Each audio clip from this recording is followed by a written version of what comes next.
ចំរៀងខ្ញុំច្រៀងកុំដរងកាមជំរៀងស្នេហាបំពេអារម្មណ៍បំរើដល់ភ្ញៀវដែលបានចូលរួមក្រយូអត់ដំក្នុងថ្ងៃរៀបការចំរៀងបទថ្មី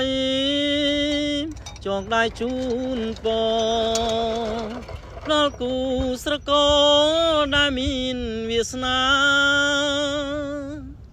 ផ្ដើមចាប់ដៃគ្នាសាងជាគ្រួសារសូមអើយទេវតាធ្វើជាសាស័យខ្ញុំខំស្រែកច្រៀងទាំងថ្ងៃទាំងយប់រូគ្មានគូគំភ្ជាប់ជានិស័យឃើញគេក្រមុំល្អសំពេកក្រៃគួរអើយប៉ែនតីតែផ្កាមានម្ចាំងបផាមួយត